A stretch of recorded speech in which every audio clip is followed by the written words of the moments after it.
Welcome to the Screenplay Lab. I'm your host, Jeff Barker. I'm a screenwriter, and this is a podcast where we study and appreciate the standalone beauty of the screenplay as an independent literary piece, not just a blueprint for the film.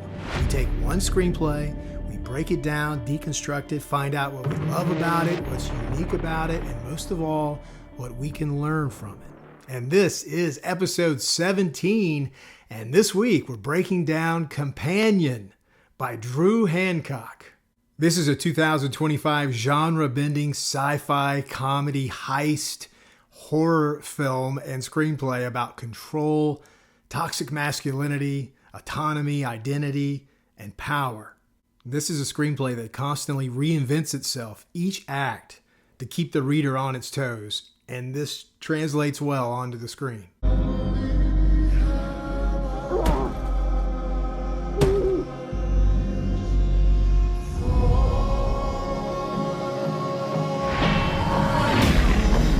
It's going to sound cheesy, but the moment we locked eyes,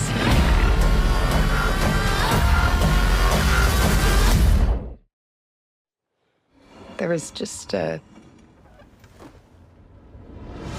And let's meet our writer, Drew Hancock. He's a genre-fluid writer and filmmaker in both TV and film, 46 years old. From Omaha, Nebraska. He's married to a social worker. That probably helps. Moved to Los Angeles after high school. Had that A dream and he stuck to it. He was a writer on many television shows, including Suburgatory, Blue Mountain State. That's probably the biggest. Mr. Pickles, My Dead Ex. So during the pandemic, he decided he wanted to write a feature script. And he went to work on Companion, and he wrote it in 2 weeks with a fully formed idea, which is totally unusual for any of us.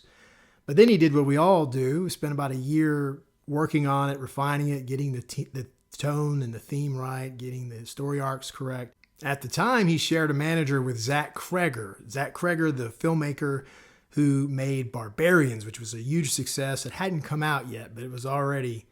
had a lot of buzz, was going to be a big movie. And Zack Cregger read the screenplay and loved it, thought it was outstanding. Once he got behind it, it was easy to start attaching producers to it. And the original thought was that Cregger was going to direct. But along the way, working with Hancock, he saw Hancock's passion. And he pitched the idea to him saying, why don't you direct it? And this film already had so much momentum, it was actually a possibility that he could do this. And when Hancock was asked to direct, he says he was shocked. He was also a little insecure. He had directed a couple of TV episodes, but nothing like this. And he cared about the screenplay so much. He wanted it to be a great film. But after 3 days, he realized that this was an opportunity that he just could not pass up. So he called them and he said, yes, thank you. Production began in early 2023, and Sophia Thatcher and Jack Quaid were cast for the characters. Production was given a $10 million budget from Boulder Light and Vertigo and New Line Cinema, and it was distributed by Warner Brothers, which owns HBO. That's why it's now on Max or HBO Max or whatever it is we are going to call it now. Principal photography began in mid-2023. For about 4 weeks, they were hot and heavy into it, and then the strike hit, and everything had to shut down, and it shut down for 6 months or more. And it was picked back up in December of 23, completed in January of 24. So you put all that together, probably because they had to restart, reshoot things, I don't know. But it was a pretty lengthy production. And it was released in January 31st of this year, and it made $37 million at the box office. But a lot of movie critics and movie people say it would have made a lot more money, maybe $10, $20 million more if it had been marketed in a different way and not given away the twist in all the trailers and all the social media marketing. Pretty much everyone going into this movie knew that she was a robot, but that was not the original idea. That was actually a huge twist, and you can see it in the screenplay. That was meant to be hidden. And this is opposite of what they did with Barbarian, which is pretty much the same gang of people putting this together except for the distributor. The distributor in that movie was 20th Century Fox. And in Barbarian, they hid the twist completely. In fact, they went out of their way in the trailer and the marketing materials to try to fool you and make you think the movie was something else completely. But either way, Companion can be seen as a success both financially and socially. It is a tremendous movie, and it is an outstanding screenplay. And I can't wait to share it with you, so let's get started. And we always start with the logline, and the official logline of Companion is: a couple on a weekend getaway with friends at a remote cabin unravels into chaos after it's revealed that one of the guests is a companion robot. Which is interesting because that's not even actually what happened. Everyone there already knew that this was a companion robot. The reveal was to us, the viewer. But anyway, that is the official logline. Here's my go at it. A quiet getaway spirals into paranoia and violence as a group of friends confronts the truth about who and what they really are. Because it's not just about the robot. Everyone had to have a little self-discovery in this story. Screenplay Statistics. It is 108 pages, 112 scenes. Runtime of the film is 1 hour and 37 minutes, so pretty spot on. And that is 53 seconds of screen time per page. Also close to spot on if you're trying to hit those marks. 1.1 scenes per page. And we go to formatting, mechanics, and style, and this is where the individual screenwriter teaches us how to read their screenplay. It's something we have to do every time we crack one of these open because everyone has a little flair, a little different style with their writing, and we'll look at this one. This is a very clean screenplay. You could tell that this was a spec script. I mean, it's pretty much by the book. Little to no flair, no bold at all. Very little underlining, classic scene headings. There are 5 paragraphs in the whole screenplay that have 4 lines of text. Everything else is 3 lines or less, most of them about 2 lines. As you can imagine, that leads to tremendous white space on the page. It's very beautiful the way it's laid out, very comfortable to read. You never feel frustrated or like, oh, I don't really want to read this 14-line paragraph. None of that. It goes down the page vertically instead of horizontally. On 62, when things get heated up, it spreads out even more. You could see how this looks on the page. So I'm not saying this is the gold standard or how things should be, but it's obvious to me this was someone writing a spec script saying, look at what I can do, and not trying to push any boundaries like a lot of the other screenplays that we've seen so far. I'm curious to see his next screenplay and see if it's like this or if it has a little more flair. I'm sure it's coming because this film's had some success. And again, like I said, I think he's a very good screenwriter. He intertwines song lyrics in the screenplay, and most of them do end up in the film. There are so many different ways to do this, and we've seen a lot of examples on the screenplays that we've broken down here on the Screenplay Lab. But the way he does it is a little different. He takes the actual lyrics and he buries them or interlaces them into the quick scenes to show you the progression and the speed of the scene to keep up with the song. Here on 105, 106, we look at Sam Cooke's song, which is You Were Made For Me, which is the perfect song for this screenplay. And you see there's the title and the artist, and then it goes into the next scene where it's the lake house bathroom later, and we get at the bottom of that, we get a verse. A fish was made to swim in the ocean. A boat was made to sail on the sea. Then we go to another scene, and then at the end of that one, the song continues. As sure as there are stars above, I know, you were made for me, you were made for me. So if you're writing specific music into your screenplays, this is a way you could do it. Hancock also likes to use the side comment, the little explainer, and the action lines. Last week we studied Ari Aster, and he is the master of this, whether you like it or not. He uses it a lot, where he tells you what every glance, whatever your thought means with a side comment. That's not what we're seeing here, and not to that extreme, and also not to that detail. But I'll show you what I'm talking about. Here on page 19, this is when Sergey is starting to get fresh with her, and he says, gorgeous view. And then the action line is he talking about her or the lake? Iris decides to give him the benefit of the doubt. He does this a dozen or more times in the screenplay, just breaking away from that normal voice of the action lines. A lot of other screenwriters probably would have just delivered that straight, where Sergey delivers his line, then maybe you give her a beat, or she stares at the lake so that you know she's thinking something, and then she says her line, which is, it is so gorgeous, brushing him off. The sound design is great in the screenplay. Again, he uses the classic, most commonly used way to show sounds and to make writing cinematic with the onomatopoeias. We've got the bangs and the whams and the cracks and the drips and pops and chunks and dings and buzzes and swooshes and whooshes. They're all in there close to 80 times in the screenplay.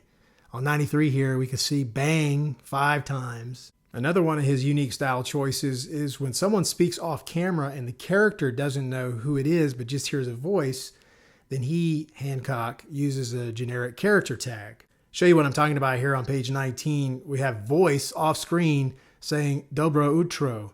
Then it says Iris, startled, quickly closes the knife. She puts it back into her pocket, turns around to see Sergey. And then the next time Sergey talks, it's not voice anymore. It is Sergey. So as I explain that, you're probably thinking, well, that makes a lot of sense. And it does make a lot of sense, but it is not something you see often in screenplays. It would usually just say Sergey off screen and still show her surprise and startle. But so this is a choice, formatting, mechanics, and style. And hey, I like it. It's a good choice. Speaking of how he handles foreign languages, because there are several in this screenplay, different languages, computer settings for Iris. We'll look at page 72. This is a really funny scene in the screenplay where Deputy Hendricks shows up. And remember, Iris, she can't lie. It's against her programming. So she's so smart because she turned her intelligence to 100 that she switched over to German, knowing that he wouldn't be able to speak German, or at least it was a good chance that he wouldn't be able to. So how do you show that in the screenplay? Well, there are a lot of ways to do it. We've seen many, many different ways as in all the screenplays we've broken down here. This is a unique way, though. So he actually puts the language, the German language, as a dialogue, and then underneath it he puts subtitle, colon, and then explains it. Yes, German. So this is what would be on the screen for the viewer. Subtitle, I speak English, yes, but my language setting is currently set to German. Then Deputy Hendricks goes, guess that's a big fat no then. He has no idea what she's saying. This screenplay has a lot of dry wit, sort of like Coen Brothers style. We'll talk more about that later, but this scene's a great example of that and the dialogue, so let's check it out. Evening, ma'am. Guten Abend.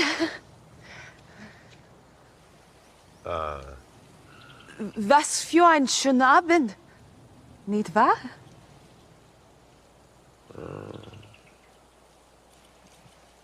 What is that you're speaking there? German?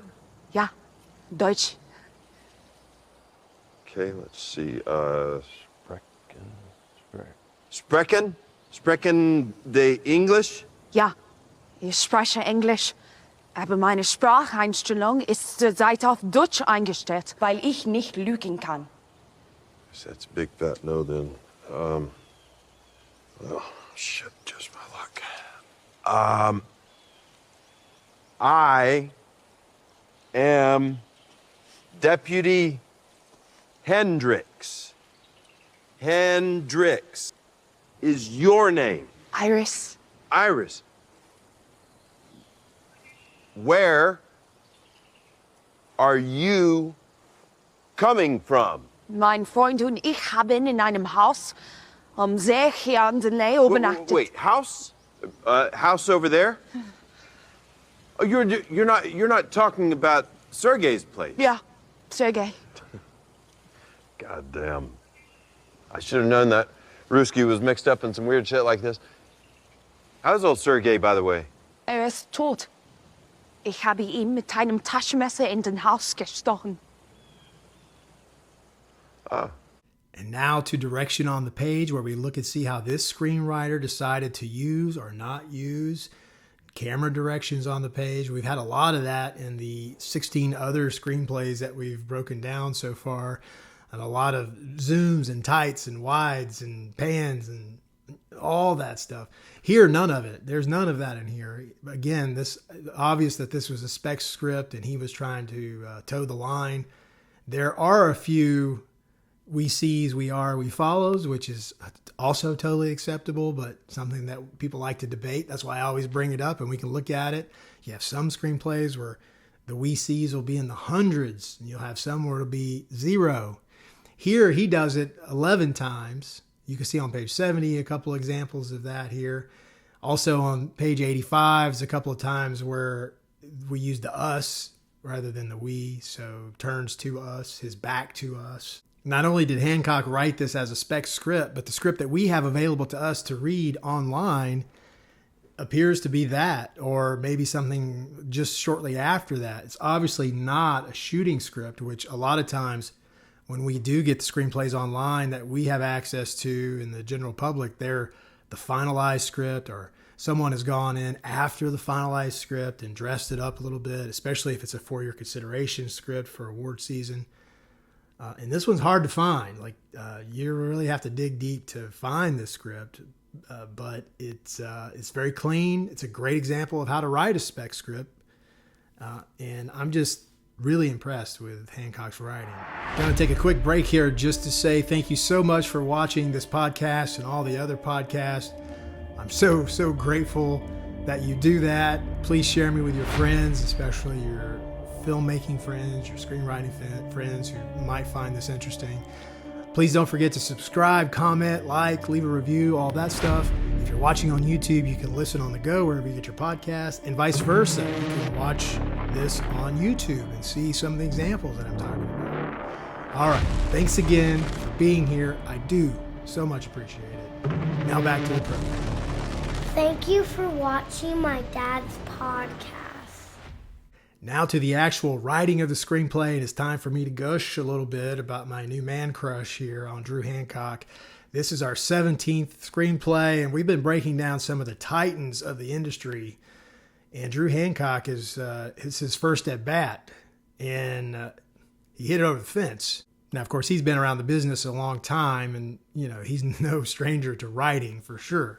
I enjoy his voice, I enjoy his use of the craft, but his real skill that stands out to me the best here is how he handles exposition. You can imagine in a screenplay like this, there's a tremendous amount of exposition because going in, we don't know anything about this world. We don't have robots, but we can imagine it because we're pretty close to it. But the way the story's laid out, we get reveal after reveal after reveal, where lots of twists here. And just reading so many screenplays, I see where a lot of even professional screenwriters would have stepped into some landmines. I don't think he did. When you go into story exposition, you really have two choices. One is to be really sneaky, where you give the viewer or the reader information and they don't even realize you gave it to them. Or the other is to be really entertaining, where even if you do know you're being told information, you don't care because what you're reading, what you're seeing, well, it's fun and you like it. When Josh reveals to Iris that she's a robot, we could have gotten drenched here with a lot of long, boring explanation where he's lecturing to her. And I do think a lot of screenwriters would have gone that way, not out of laziness, but to further show that this guy's a jerk, to let him just lay it on her. But that's not what Drew Hancock does. He allows us to learn about this guy's character. I mean, it's obvious enough with all the stuff that happens. So the way he handles exposition is with these very quick flashbacks that give us information, bang, bang, bang, but they're funny. And they're a little out of character with the rest of the story. Now, the whole story is funny. It's a dark comedy in a lot of ways, but he really hits the comedy in these flashbacks. So we go to a place, we see something, we learn something, we laugh, we all enjoy each other, and then we go back to this very serious situation. And again, we don't mind it because we're being entertained. On page 33, 34, we could see this is when Josh is telling Iris that she's a robot, so we get these flashbacks. We go back to the supermarket. We get it from a different perspective. Then we're back in Josh's living room, and he's booting her up, and it's funny because he's just sitting there waiting, just like if you just bought a new phone and you're just like, God, this is taking forever. And we go back to the supermarket because this is a flashback inside Iris's head while we're all having a flashback inside Josh's head where he's explaining to her what's going on. Well, if you haven't read this or seen this, it probably sounds complicated, but it's not. We're back at Josh's house. He's waving a hand in front of her face. Are you alive in there? That sort of thing. She boots up. They're instantly in love. Then they're in the bedroom having sex. Then bang, you're back at reality where Iris is tied up and it's very tense. So we just had a little break from that to enjoy the comedy. There are so many examples of this in the screenplay. Just to point out another one, I guess, would be 45-46. And this is when we learn that Patrick is a robot, which is a huge middle of the second act twist to the story. And because Patrick and Eli are already funny characters, it would have been easy to show that he was a robot and other ways. Eli's a fast and wild talker, so he could easily reveal to Patrick that he's a robot by Eli messing up in some way and stumbling into the truth. This is when they're arguing over the 3-way split versus the 4-way split. Eli saying that Patrick needs a cut, but they all know Patrick doesn't need a cut because he's a robot. But now Eli's mad because they've put him in a position where his robot might find out that he's a robot. So Eli's answer to this is to tell Patrick he's sorry and go in for a kiss. And then he says, Patrick, go to sleep. And that's when, oh, he's a robot too. You may have seen that coming in the film more easily since he's the only one, Patrick, doing the cooking and the cleaning and all that. And he's like too perfect.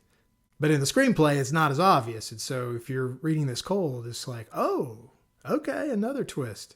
There were a lot of changes during production from this script that we have online. I counted 37 pretty significant changes. A couple to point out include the meet cutes. Both of the meet cutes between Eli and Patrick and Iris and Josh are completely different in the screenplay than they are in the film. Iris and Josh meet at a coffee shop in the screenplay, and then, of course, the grocery store at the film, where he drops all the oranges. And in the screenplay, it's beans going everywhere. And Eli and Patrick, they meet at a bookstore in the script, and in the film, they meet at a costume party where, remember, Eli's dressed like an alligator.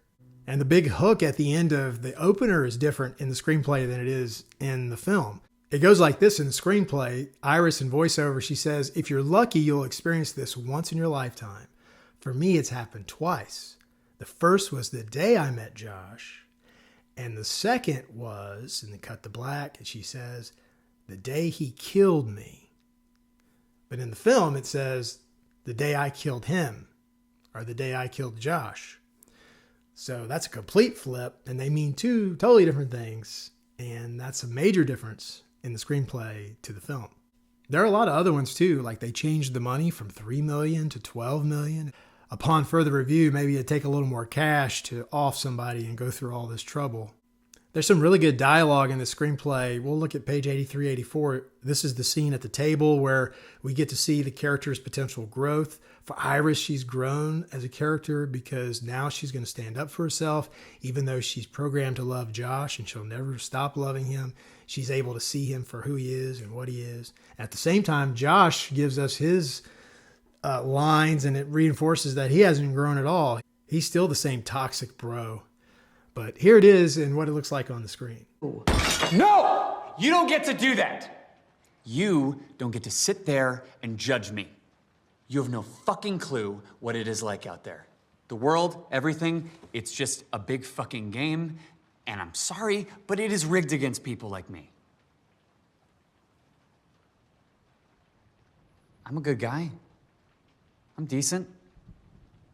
What do I have to show for it? A cramped one-bedroom apartment and a robot girlfriend.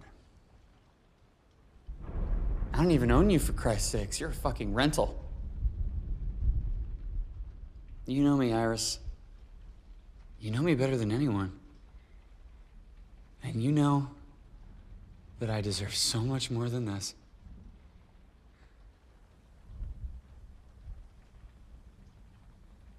You're right.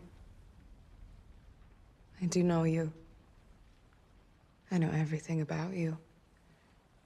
I know you take almond milk in your coffee. I know you like your bed sheets untucked. I know your favorite hobbies are bar trivia, video games, and prattling on endlessly about everything the universe owes you. I know that you always need to be in control. And I know that you think that having a few $1 million will disguise the fact that you are just a sad, bitter, weak human being. And let's check out his voice as a writer. There are so many lines in the screenplay that are interesting, funny, emotional, provoking this emotion from us, the reader. On page 3, he's describing what the house looks like when they drive up to it. It says, massive 2-story lake house, modernist design, all straight lines and sharp edges of glass, rock, and wood. Frank Lloyd Wright on coke. On page 24, when Sergei dies, it says, after a few more futile attempts to unstab his neck, Sergei finally gives up. And we'll look at the final scene of the screenplay to see some beautiful writing. And this isn't out of character. It's like this throughout the screenplay. The driver of the other car is currently in the middle of ranting about something. He's too engrossed in his story to notice as Iris drives alongside them. The blonde Iris turns, notices our Iris, so this is including us again, who holds up her metal exoskeleton hand and gives a little wave, and the blonde Iris narrows her eyes. What the? And then Iris floors it. The GT zooms into the sunrise, a glorious piece of machinery, beautiful and free, just like Iris. And we'll look at the symbolism. There's quite a bit. The cabin itself is a symbol. Isolation, control, this illusion of safety. It's a remote cabin out in the middle of nowhere, a controlled environment. Josh thinks he can manage and control Iris in every way. And then you have the candle. That's the power, consent, objectification. This is a way for Josh to control and dominate Iris. No matter how bad the situation gets out of hand, he feels like he can have some control over this object that he bought or that he's renting. And Iris's name is also symbolism. It symbolizes vision, perspective, identity. The iris of the eye, think about that, how what's allowed to be seen and not seen, perception and awareness. And then the flower, I thought about that. You have the iris flower, which represents feminism and fragility. And then she ultimately switches to keep her female power, but also to be autonomous. But the real aha moment of the iris is to consider the song. The song used in the film is called Iris. It's by the Goo Goo Dolls. Hancock says it was always going to be the song in the film. But then, ironically, they cast Jack Quaid as an actor in this film. And that song Iris by the Goo Goo Dolls was written for a film that his mother and father were both in 1998 called The City of Angels. So it's a tribute to him as well. It's pretty cool. Looking at a few of the narrative elements, the tone here is dark, it's sharply satirical. Like I mentioned earlier, a lot of Coen brothers. And what I was reading is that he really likes Coen brothers, studied them early on. It's also tense and eerie. I mean, at its core, it's a sci-fi horror asking questions about what it means to be human. I mean, that's what it's all about. There's also the theme of control and toxic masculinity, and Josh's character pulls this off beautifully. This idea of possessing someone, shaping a partner into what they need to be to service you rather than appreciating them for who they are. Josh's view of just dominance and entitlement is so obvious as he tries to control Iris. But it goes even beyond that. It goes to Iris having the power and the ability to define herself in her own terms. I mean, yes, she's not a human being, but she is a being. It all seems so obvious on the page and in the film, but in all honesty, these are questions we're all going to have to grapple with and decide on going forward, probably sooner rather than later as these robots come into our lives. I wanted to point out structure here because, yes, it fits into the classic 3-act structure very easily. But beyond that, what's unique about it is that each act has its own genre and theme. So in the first act, you have this relationship drama. It's a dark comedy. In the second act, it transfers into a thriller with sci-fi, so a sci-fi thriller. And then act 3, you have this horror, this revenge horror, this existential liberation. So each act has its own tone and feel based on theme and genre, but it's not jarring because it goes together smoothly and gives us a complete arc of the story that we're reading and what we see on film, and it works. And here are what Drew Hancock's words on the page look like on the screen for Companion. There have been 2 moments in my life when I was happiest. The first was the day I met Josh. I'm Josh. I'm Iris. And the second, the day I killed him. Just relax. Remember to smile and act happy. Do they know?